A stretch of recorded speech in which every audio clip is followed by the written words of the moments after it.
Hello and welcome to another edition of Ask the Experts here on City News 570. I'm joined today by Faisal Susiwala, recently named as the #1 REMAX agent worldwide in terms of sales volume and number of homes sold in 2023.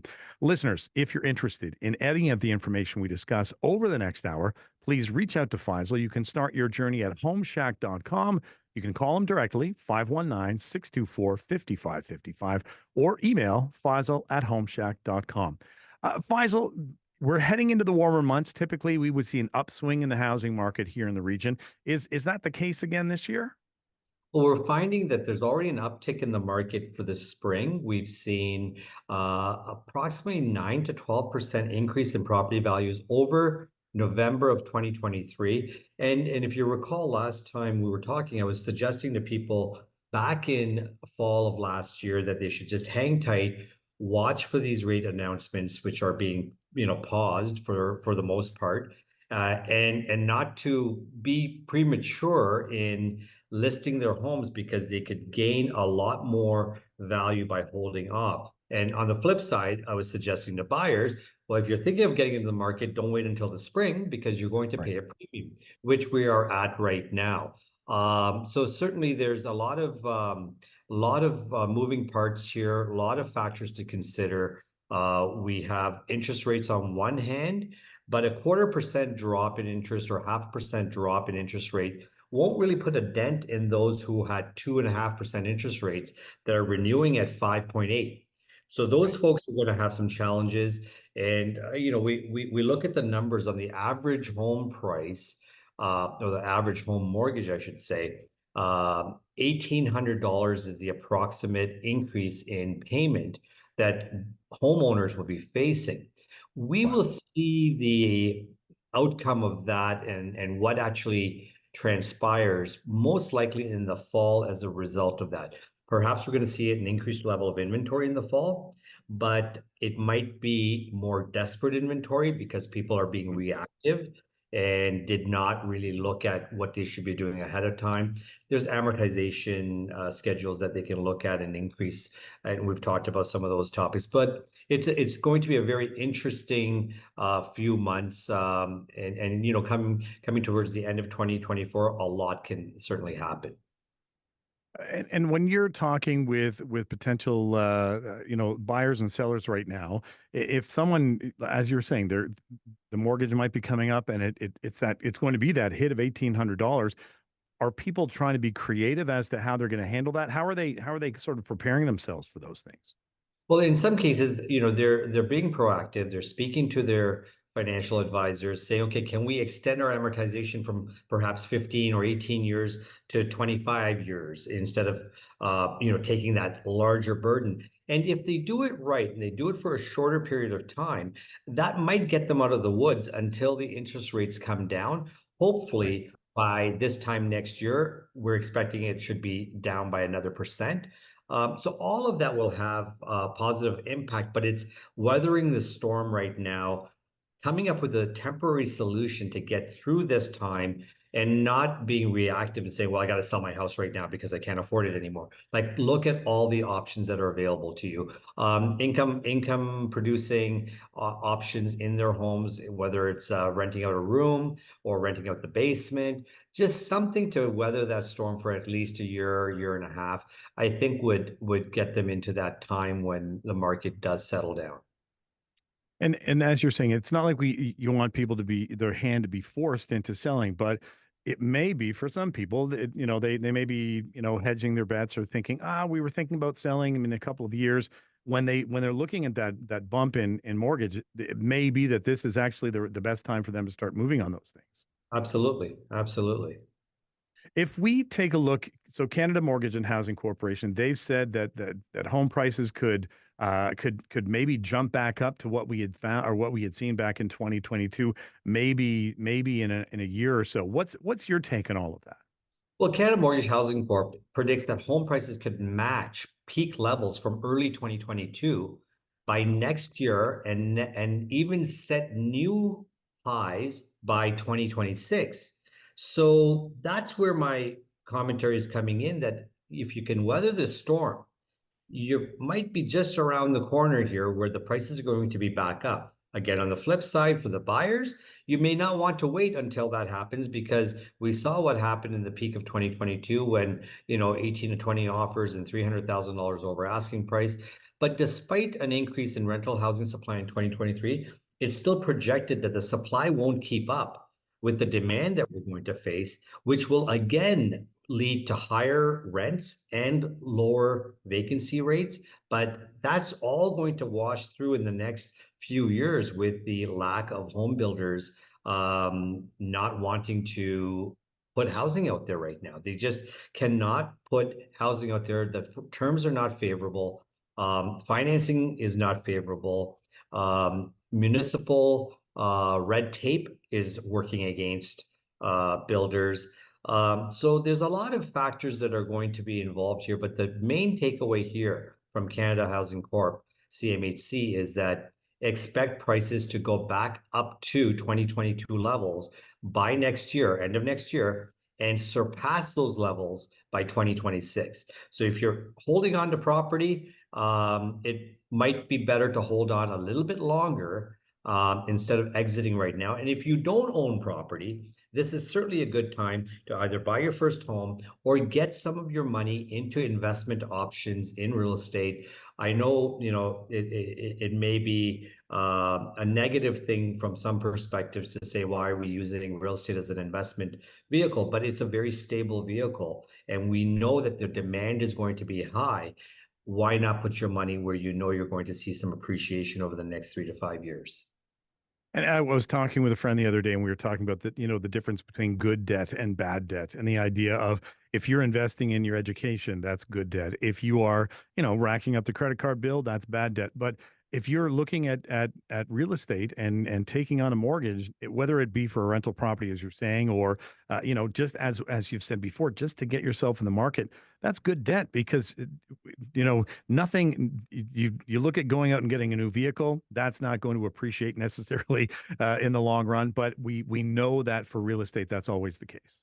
Absolutely. Yeah, over the long run, you're going to always be happy that you purchased. You'll never look back 5 years and say, I'm glad I didn't buy back then. Right. When we take a look and we pull back a little bit more and we look at the nation, maybe, are there still places that in your mind that might be more financially accessible for younger people or for people that are downsizing? Is it still, it used to be the idea that, oh, you're going to move out east, you're going to go to PEI, you're going to go to Nova Scotia. Do you have any insight as to, is that still the same case right now, or smaller towns, Faisal? Yeah, going out east, there's still value, but there's been a big run. So you look at Moncton, for example, prices in average price in 2019 was 169,000. Today, the average price is 355,000. So in 5 years, there's been a 110% increase in property values. Now, bear in mind, if you had invested money in Kitchener, Cambridge, Waterloo, Guelph in 2019, you also would have enjoyed close to 100% increase in your value. But the barrier to entry in the higher prices here is what stops people from getting in. So even if you're in a position where you cannot buy locally, then look an hour away from here, look an hour and a half away from here. Investor Sudbury, it's gaining like crazy. But Mhm. Timmins, areas where you wouldn't really think about buying a home and living there, you may want to buy and rent it out and Right. use that money. But that way, your investment is in a real estate investment vehicle that's appreciating with time, and inflation isn't eating up your money. And we've talked about this, I know, in the past, that idea of, even as young as 18, 19, 20, if there's some way for you to get into the market, at least get a foothold in there, it kind of becomes a part-time job, I would think, in some ways, of managing and looking at all those pieces of looking, property management, those kinds of things. But your experience is, if you can get in at that age, it's nothing but really blue skies down the road. Yeah, and here's the beautiful thing. I have a good friend who buys properties in Sudbury. Now, for me, I don't want to manage something out there, but if you have a management team and if you have the ability to go there once a month and sort of check in on your properties, Here's the beauty of investing in those areas is you can get into a property that's similar to say KW region for half the price, but the rental income you're receiving there is equal to what we are receiving in our region. So the rental market is not attached to the value of the home there. The rental market is going with the provincial averages. So a two-bedroom apartment there is still costing you $2,200 a month. But your investment there, as opposed to being $500,000 to earn 2,200 a month, you're investing $250,000. So your ROI is there. Now, appreciation may not be as quick, but if you look at the long-term perspective, the gains will start happening there as people start looking at alternative areas to live in. And then end users will start living there, work from home users will live there, consultants will start living there, and you're going to start seeing a lot more appreciation in those markets. Always a good idea to look beyond, look beyond the sort of local market, right? Get an idea of what's going on out there. And as you're saying, it may not be something that you want to be managing properties in British Columbia or something like that, but if it's something that's within a few hours drive, and you're looking at an area that, as you're saying, it's a long game. You're not going to be going in there and trying to turn over houses, that sort of thing. You're getting into this and thinking down the road, and we've talked about this, in your book as well. That idea of it's not a speedy process. You've got to take your time. You've got to learn the ropes as you're going along, and be ready to look at, maybe in some cases small increments of increase, which is always a positive as well. Absolutely. Yeah. We're coming up on a break here on Ask the Experts. When we come back, you're probably bothered by them just as much as I do. You open up the mailbox, those cash for home flyers. They seem to be back in the mailboxes. What does it mean for you? Faisal's going to give us his take on those things. Stay with us here on City News 570. Welcome back to the show. My guest today is Faisal Susiwala, recently named as the #1 REMAX agent worldwide in terms of sales volume and number of homes sold in 2023. He's also the author of the book, The Real Deal, Billion-Dollar Real Estate Broker. Faisal's been with us before and always has a lot of great things to share with us. Listeners, if you'd like a chance to chat with Faisal yourself, you can start by going to homeshack.com. You can also call Faisal directly, 519-624-5555, or through email, faisal@homeshack.com. Faisal, we mentioned it before the break, that idea. You open up the mailbox, and here are these cash for homes flyers and signs. They're out again. It looks to me like someone's written them in pen. I'm sure it's a fancy photocopier that they're using. And you read through it, and it's talking about, well, you don't have to stage your home. You don't have to do any of the upkeep. You don't have to do any of the things that you might be thinking about doing. And for some people, they may look at that and go, "Oh, this is easy street. I'm ready to go." But these are a bit of a burr under your saddle, aren't they?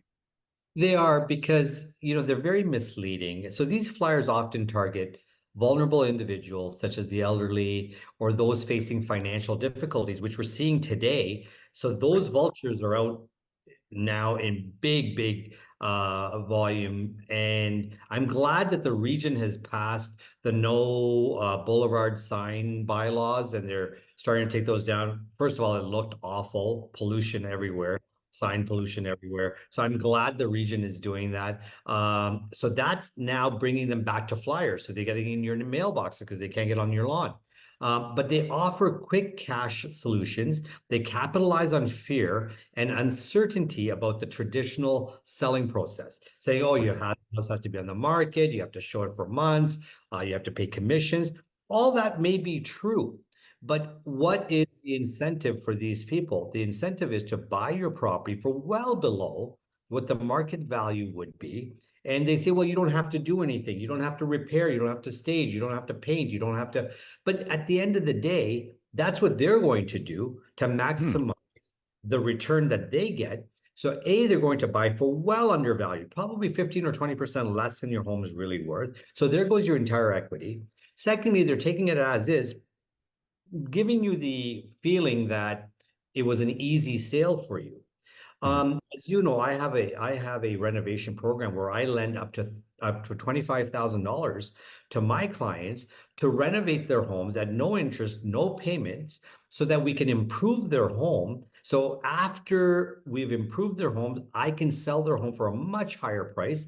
There's no money coming out of their pocket up front. They pay me when they get the premium for their home. So Right. there are all kinds of solutions for those people who are financially strapped and unable to spend the money to renovate to get the maximum value. Spending $10,000 on a kitchen or a bathroom or flooring or paint could often get you $50,000 more. So why not go through that process, especially if solutions are out there? And if you don't readily have them, you can seek those solutions and implement them. But these offers that are presented in these flyers are always too good to be true. I promise that quick sale, no repairs. The sellers are often pressured into making quick decisions with limited time offers. This tactic leaves sellers rushed, unable to fully assess the implications of the deal. They have a short timeline, so the thoughtfulness is not there at all. And after they agree to a lower price, that buyer then comes back to negotiate even further, exploiting these desperate sellers for less. And when you get this flyer, you take a look at it, and my first question is always, well, who's the one who's created this flyer? Who's the one behind it? How many of these are being, if they're in my mailbox, I know they're in probably thousands, if not tens of thousands of other mailboxes out there. Who's behind it? And maybe you could delve a little bit into that. Is like who really is interested in buying up these properties? Well, sadly, and I hate to say that about my industry, but a lot of realtors are behind it, and they will have a front person, be it a spouse, a friend, who is actually sending these flyers out. And then once they paper the deal, they bring their realtor friend into the mix to do the work, to do the renovation, get the property ready for market. They have set up corporations that are holding companies that sort of camouflage them and extract them out of the picture until such time that if you dig deep enough, you'll find out who's really behind these. So there has to be more regulation, legislation to prevent realtors from acting in these predatory manners against the people that they're supposed to be serving in the industry. So really dig deep, get a lawyer involved, ask a trusted realtor if you have someone in mind. But at the very least, the phone, call your lawyer, call someone that's in the know, call a friend who has some experience in real estate, but just don't blindly sign off. And I see so much of this, and it stems from desperation or simply just ignorance, not knowing what you're entitled to. And they think that, oh, this person gave me a very great offer and it's going to be no hesitation for me to sell because I don't have to do any work. And it plays on heartstrings, it plays on emotions for a lot of people because uh, and when you're making the decision about selling your home, you really have to come at it from your head rather than your heart in a lot of ways because we know that if we've lived our entire lives in that home or our adult lives and so on, our kids have been born and raised there. Yeah, their emotion is attached to that. But this is a business deal. This is something that you have to be able to say, this is what the home is worth. I'm not going to be rushed into something. And it's just like anything else you see on TV. Oh, limited time offer. I have a feeling those things are always going to be for sale. And there's always someone who's going to be willing to come along and purchase these homes. You brought up that point. I want to circle back to it. That idea of you being able to help people out up to $25,000. If someone's out there right now and they're thinking about the idea of doing some upgrading on the houses, and they've got their wish list and they're going to narrow it down a little bit. Kitchens and bathrooms, is that the biggest bang for your buck? So, like tidying them up, first of all. So it might just be a first coat of paint on the existing cabinetry, changing the hardware, maybe putting in new faucets, painting the house is very important, freshening it up, flooring, sometimes just a nice new laminate to cover the dated flooring that you have is enough. And when the resources are available to you to do these things, it would be silly not to take up that option and gain such a huge return that you would otherwise not be beneficial So I think that there's a lot of people that are just not sure how to go about it or what they need to do. So ask someone who is in the know. Understand from, you could Google today and say, what are the 5 things I need to do to improve the look of my home? And you'll see hundreds of lists come up. And then extract that and say, okay, what can I do that's affordable, that I can afford? And if I can't afford it, how can I get the funding to do this without having it cost me a lot of money? And always a good idea to get that information and as you were saying, this is a service that you can provide as well too. We had talked in the past about the idea of sort of block purchases where organizations are coming in and trying to buy up, rows of houses with the idea of tearing them down and putting in multi-unit facilities rather than a single dwelling. Is that the same sort of thing as what's going on with these letters that end up in the mailbox? In some instances, they will do that, but in many instances, now with the new regulations and bylaws, like Kitchener allows 4 units per lot. So someone can essentially buy a single family home. One of these, flyer guys can buy your home today and have 3 units in the house and 1 unit in the backyard. Now they've just created a 4 unit dwelling income property that perhaps you thought, well, I might get $2,500 or $2,800 a month rent for my bungalow. All of a sudden, there's $6,000 coming out of there, which you did not know about. So yes, that's happening. Or they simply tear it down, build 2 homes with 3 units in each or 4 units in each, and now they've got 8 units on the same lot. So if you've got an 80-foot lot, they sever it into 240s. And under the bylaw, they can put 4 units on each lot. So that single family lot that used to sit on an 80-foot, a single family home that used to sit on an 80-foot lot is now 240-foot lots with 2 units with 4 dwellings in each. Unreal. I mean, on one hand, it might solve some of the problems we have there, but it shouldn't be going about in this sort of underhanded way. And I appreciate you for sort of pulling back the curtain a little bit because people, as we said before, you look at it. If it sounds too good to be true, it is. And go and as you were saying, talk to your lawyer, talk to a trusted real estate agent, talk to someone that's in the know, not just. It wasn't addressed to you, right? It's like a flyer that you get from a store. It's not directly to you. It's for anybody who's willing to take the bite. Absolutely. And the sad part about this is it's usually the elderly or the vulnerable that are being taken because they're being sweet talked into it. But what those folks are not realizing is that that's their principal residence. There's no capital gains tax. So a dollar is a dollar. A Right. dollar is $2 if you have to go earn it, right? So if you're paying 50% tax on the earnings that you have, you've just given away 50% of potential hard-earned money over the years that you put a lot of blood and sweat into. So why give up that dollar so easily when you know there's opportunities to gain that all back? Right.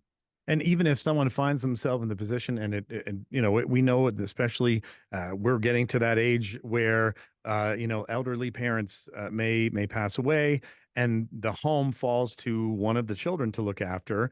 It might not be something that someone's willing to move into, but there's a lot of work that has to be. You clean the house out, you sort all of those other pieces out. There's that emotion that's tied to it. But again, it's important for you to distance yourself a little bit to say, hey, real estate agent coming in, give me a real advice on what's going on here.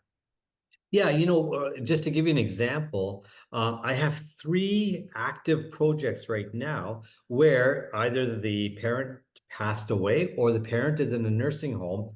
The kids don't live locally, they live out of province.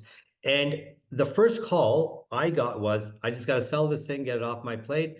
I said, let me go take a look at it. Let me see what's involved. I made a bunch of suggestions that we should do to this home so that we can increase the value of that home. Then we covered the expenses of that, covered the management of that. So ultimately, what we're providing them is with a service of taking care of everything so that we can, at the end of the day, there's no question, benefit to me. I get the listing, I earn my commission on that. But the benefit to them is they're going to get a lot more money than they would have if we just put it on the market as is and said, well, we'll take what we can get. I'm sure that parent didn't have in mind that when I'm unable to handle this property, my kid will just come along and dump it to the first taker. So it's honoring and respecting what they've built up over all these years. So sometimes people get caught up in, I don't want the inconvenience, and forgetting the fact that this was someone's hard-earned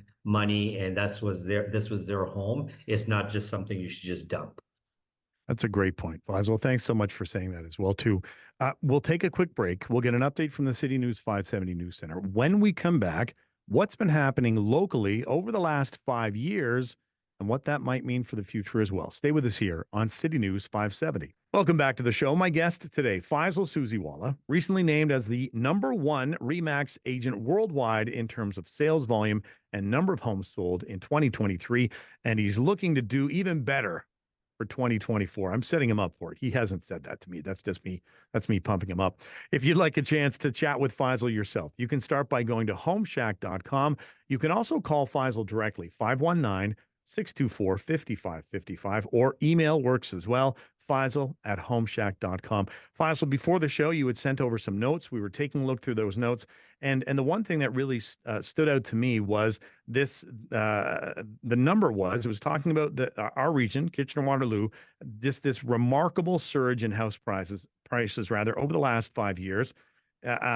Maybe you want to delve into that and talking about, well, how important it is to live an hour outside of Toronto and why it's had such a big impact on what's happening here right now. Yeah, we rank number 5 in the country for appreciation in home values. And that's pretty impressive. The highest price increase since 2019. So we're number 5 on that list right now. And I'll go over that list in a moment. But we went from 2019 average household price being 476,900 to a current and this is after the correction of 2022 to 740,900, which represents a 55% increase over the 5 years. That's pretty impressive. If I could get 10% on my money annually, I'd be pretty happy with that. And if we look at the peak of the market, that average was close to $1 million. So you were doing better than 110% return on your investment. So despite the interest rates and challenges, KW remained attractive destination for all home buyers and investors. And the region's appeal is bolstered by remote work opportunities, deurbanization. The tech industry has brought so many people in. And then, the LRT, as much as we were sort of shunning it and thinking, well, I don't know if this is really a good use of money. It's turned out that it has been attracting a lot of people, especially in urbanized areas. You look at downtown Kitchener, you look at downtown Waterloo. That LRT line has allowed people to live in those areas, not have to worry about having cars. So, and Right. that's only going to get better as time goes on. What's interesting though is some of the places that, and I mentioned earlier, like Moncton, 110%, Halifax, 79%. They're ahead of London, Ontario, 62% increase in the last 5 years. Niagara region, 58. Montreal is the same as us. Quebec and Ottawa is 53%. So we're seeing nationally, there's about a 50% average right across the country on Wow. property value increases. And I can't say that for many other industries where we've seen that kind of increase in a short period of time. If you go back, and I'm going to take you back to, let's say, 1988, 1989, you're just getting into the game. What were the sort of increases you would see on a yearly basis back, say, 25, 30 years ago? 1%, 3%? I mean, to see this jump of 55%, I'm guessing is the biggest you've seen in your career. It is. The last 5 years have just been a roller coaster. So 1988, to give you an understanding, 1988, the average price of a home in this region was around 130,000. Wow. The average household income was just under 50,000. So it was 2.5 to 3 times your income was the price of the home. Now, 89, we were in the peak of the market. Later 1989, we hit a recession, and that lasted. So we dropped down to 88, 89 prices in 1990, and we didn't recover from that until 2000. So it was a 10-year market drop. So when you look at that, it was 2%, 3%, 2%, 3%, down five, up four, up four, down three. It was very, very minimal return. So people who lived in a home from 1988 to 2015 may have doubled their value in that Right. time. But from 2019 to 2024, we've seen as much as two and a half times the value of their original investment. So, yeah, the last 5 years have been very profitable, and that's what has brought investors, it's brought corporations in to look at real estate as an investment vehicle. And the question has to be asked, well, why are individual homeowners not looking at it, even if it's Mm. just to buy one property to help their kids out over time or get them into retirement income or some form of real estate investment. And there's a lot of good projects that are still in our region. If you really investigate them, make sure you're not overpaying for them, there's still a lot of upside. CMHC has predicted that we're going to surpass 2022 values by Right. 2025, and we're going to have even a higher, we're going to set new highs in 2026. So if I'm an investor, I'm going to take that pretty seriously and say, well, maybe this is the time for me to go out and start seriously looking at putting some money back into real estate. And I think in the time, even in, I'm going to say the last 5 to 10 years, maybe the areas around the universities have all changed where you used to see these wartime houses that just came, year after year. They just sort of got more and more dilapidated as more students moved in and moved out and, that sort of thing. You see them all in a lot of these areas now, boarded up. You know what's going to happen. Chances are they're going to be, if they haven't been sold already, they're going to be sold. And you'll see these multi-unit dwellings going up. From what you're seeing, is it still students moving back into those once they're built, or is it young professionals? Where are the students moving to? Yeah, there's a mix of that. So, it's this whole land assembly.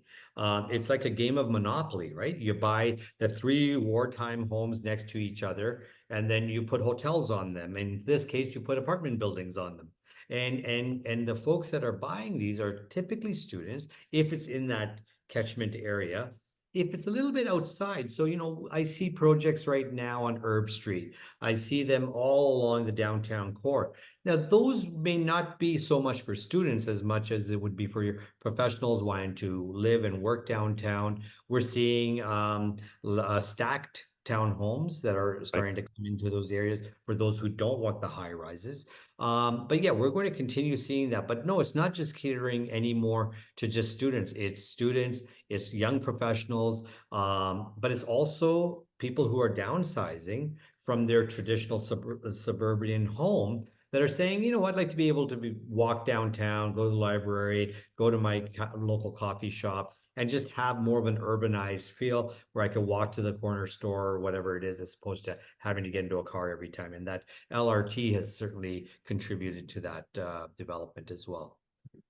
You and I, we've talked before. We have, young adult children, and it seems to me when I have conversations with them and with their friends, there's a mind shift, I think, in some ways, away from the idea of gaining things rather than gaining experiences. So maybe that plays into people saying, you know what, I'm happy to be in an apartment. I don't need a 2,000 square foot home. I'm, even as a young professional or as a couple, just starting out, whatever it happens to be, that idea of, we want to be able to lock our door and take a trip somewhere. We want, as you're saying, go down, take the dog for a walk in Victoria Park, go get a coffee, and not, it's not that accumulation of items. It's more along the idea of accumulation of memories and shared experiences. Is that what you're seeing as well?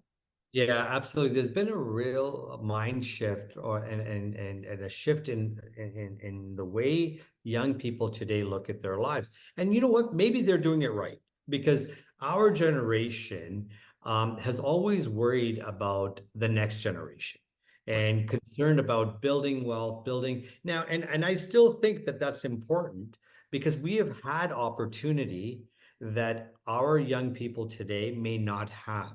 So part of their attitudes today stems from being discouraged, saying, Sure. I'm not going to be able to buy a house, so I might as well live a very modest housing life, but enjoy my life, have those experiences, travel, do the things that I want to do. And it's basically a minimum payment lifestyle that they have adapted to, as opposed to an equity lifestyle that we have adapted to, where we want to pay off our house. We don't want to drive a car with a payment on it. We don't even want to rent our hot water heater because it's 30 bucks a month. Right. That's the mentality we have. Whereas this generation is thinking, well, you know what? I'm going to get what I get from my family. And sadly, sometimes they're taking a little bit of a passive approach to saying, well, I don't really need to work that hard to gain anything because I'm probably going to inherit it, or it's going to be handed to me anyways. Right. So there's a balance on that. But for a lot of people, it stems from just being discouraged from being able to enter the market today. And they're saying, well, if I'm going to have to sort of survive, basic survival, as I need a roof over my head, I need a good electric bike or LRT to get on, and I'm going to take my 2 or 3 vacations a year and enjoy good food, good friends, and not stress about my life. They'll probably live a lot longer than you and I. Kids, this is what happens when Uncle Brock and Uncle Faisal get together at the family barbecue and we start talking about the next generation. Listen, we'll take a final break here and Ask the Experts. When we come back, class is going to be in session because Faisal's going to share 10 secret savings rules we never learned in school. You're listening to Ask the Experts here on City News 570. Welcome back to the show. My guest today, Faisal Susiwala, also known as the top real estate broker in the world for REMAX. Listeners, if you'd like a chance to chat with Faisal yourself, you can start by going to homeshack.com. You can also call Faisal directly, 519-624-5555, or email Faisal at homeshack.com. Again, prior to the show, we had a chance to talk about some ideas. This one really caught my eye. Faisal has put together this 10, a list, kind of the top 10 list, secret savings rules that you haven't learned in school. But he's going to let you in on it, and all you need to do is tune in for the next few minutes, and we'll talk about them. Faisal, and we'll have a little chat about each one. Maybe start off with number one. What's number one on your top 10 list? My number one is save your money first and then spend it later.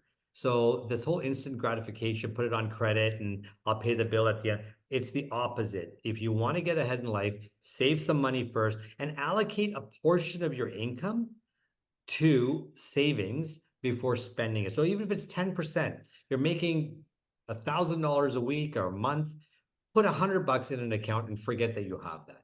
So that's my number one rule. And Um, I was going to say, I remember as being a teenager, getting a book from my sister, and I'll throw a little shout out there, The Wealthy Barber. The basic number one thing was to, put 10%, put 15% aside that you don't miss it. It just becomes part of the habit of yeah, what you're doing is you're saving for yourself and you're going to leave it because you'll need it later on, but you don't need it right now necessarily. Exactly. I go, and number two is, open a savings account early. I can go back just my life experience. I think it was 8, and I think child labor was encouraged back then. And I opened my first bank account at the age of 8 because I was delivering flyers and Right. newspapers and all of that. And what was interesting about that, and which I didn't really understand at the time, is compound interest is a beautiful thing. Hmm. It allows you to passively, and there are right now, especially today, there are some high interest accounts that are accessible. You're not locking in your money up to 5.5%. So, talk to your financial advisors and get your kids or even yourself, if you've got some extra cash just sitting in a regular checking account, maybe put it in a high interest savings account and start. There's a lot of banks that are giving you 3 months at 6% interest just to open an account. Look at that. Look at the options out there. Having a side hustle, that was a big thing for me as a kid. Yes, we had the paper route, did the flyers, but a little side business. And now with e-commerce and the Hmm. things are available. You could do drop shipping, you can do buying and selling items and selling them on eBay, going to different garage sales or antique markets and refurbishing and selling it again. But just doing a side mowing someone's lawn or doing the snow shoveling. It's just a matter of washing cars for the summer. Doing detailing, whatever it is. If you've got a little side hustle, it's going to give you that supplementary income that will help you in those rainy days or help you build up a little bit of a nest egg. So those are all really good ways. Now, one of my biggest pet peeves is the high fees that banks Right. charge, Yeah. whatnot. So we give up a lot of our investment money in fees. So be very mindful on, yeah, it might look like you're getting a 5% return on something, but if they're eating up 2% of that in their banking fees, then you're really not getting it. So just be very mindful of that.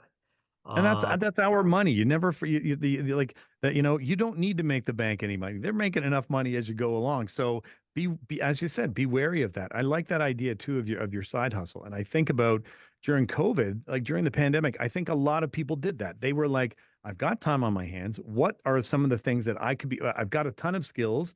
What are they? How can I use them? Great ideas though, Faisal. Keep going. What else have yeah, you got? automating your savings. So if you work for an employer, you can just say, okay, every month put X amount of dollars into my RSP or put Right. X amount of dollars into my savings or hold X amount of dollars in a separate account that's earning high interest for me so I can extract that at the end of the year. And then you feel like you got a bonus at that point. So you've got that way. Now, another thing, and I say this to my kids all the time, if you're planning a big purchase, whether it's and these days a big purchase can be a pair of Michael Jordan shoes, but whatever it may be, save up your money, wait for the opportunity to buy that at a discounted Right. price. So there are always opportunities in any given year where the market might be a little bit down, retailers are a little bit slower, and they're giving you the 20% off or the 30% off. So don't be so caught up in instant gratification that you got to have it today. If you wait for it, you're going to really benefit by, and half the stuff that you buy, you put in your closet, and you don't look at it for 6 months anyways. So just, hang out until you find the right deal. And you'll see that the luxury market, whether it's watches or cars or any of that, that's all dropped significantly. Yeah. So those who waited are really getting the benefit of it now. I think too, and it's scary in some ways, as you're saying, even if it's not a large purchase. Sometimes if you're clicking online, you're going to purchase something. Let's say maybe it is a pair of running shoes, and they're $250 or basketball shoes, and it comes up and it says, "Well, would you like to pay this off in installments?"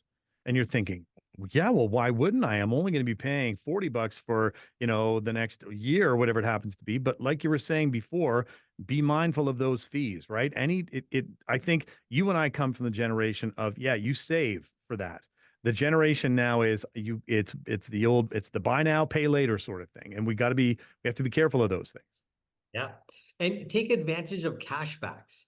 So, like, and I'm guilty of this where I'd rather have the air miles because I want to travel or whatnot, as opposed to taking the cashback. But what do the that's a hook.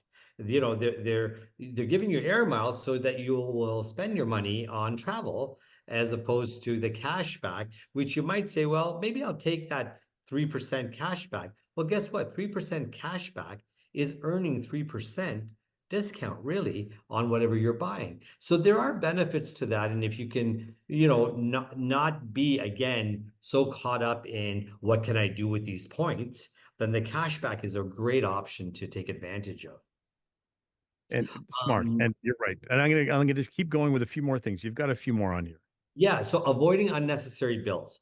And really the unnecessary bills that we are all probably guilty of is all those subscriptions that we have. Netflix, Crave, Amazon, book readings. By the way, if Right. you've got an Amazon book subscription, make sure you get my book. I have But it on my Kindle. It's an ebook. Yeah. perfect. But there's so many subscriptions that I find all the time. It might be just memory on my Google Photos or Right. a Microsoft subscription that my kids got 10 years ago while they were in school that they haven't used, but I'm still paying the $2.28 a month, and I have no idea what it's for. But those are the little things that start adding up. And when you look at it, it could be hundreds of dollars a month that you're just sort of passively giving away because you're not monitoring your subscriptions. Maximizing your tax advantages. Right. Um, so there are so many government options to save and to put money away and get money out tax free. So again, talk to somebody who's in the know, talk to your parents, talk to financial advisors, talk to your friends who are savvy and understand tax advantages, and ask them to help you educate yourself on where you can start sheltering some of your funds so that you're not taxed on those monies. Because at some point you'll need that money, and then Right. you will have to pay tax on it. And lastly, the main thing that I say to everyone, and I say this to my kids all the time, is continuously educate yourself. Stay informed. Watch the news. I mean, Google is a great option to look at Google News. It's in real time. You're seeing what's happening right now. City News Kitchener is a great option to get information from, where you hear from people, you hear from experts. Listen to what they have to say, because there's a lot of valuable information. I tune in all the time because I'm learning about taxes, I'm learning about investments, I'm learning about mortgages, and those assets are so valuable. And today, with we all have a device in our pocket, you could just Google or just go online and get all kinds of information. It's readily available to you. So don't skim over that and watch YouTube videos all the time. In fact, there are some very informative YouTube videos as well.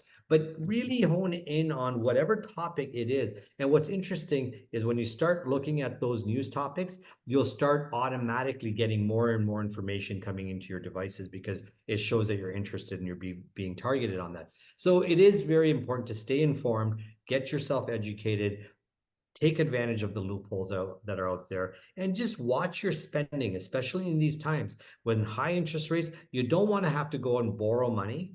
A penny saved is a penny earned, really, and that's so important to have that attitude that it's not just a few dollars, it's not just a couple of dollars, not just a couple $100. You're actually giving away hard-earned money when you have that attitude. Staying informed. That's why we ask people to tune in on Saturdays to listen to Ask the Experts. Faisal's here and he talks to us and he gives us the information. Uncle Faisal, he's all he gives us the stuff. Maybe we don't want to hear it sometimes, but he's never wrong. And Faisal, I want to thank you again for coming on the show again today. Always chance to learn something new, and I appreciate your time today. Thanks, Brock. A pleasure being on with you again. We'll see you again. We'll see you again soon. That was Faisal Susiwala, top real estate broker, recently published author of The Real Deal, billion-dollar real estate broker, and someone, as we've said before, who knows what he's talking about when it comes to the real estate market. Big thank you, listeners, for joining us today. You've been listening to Ask the Experts here on City News 570.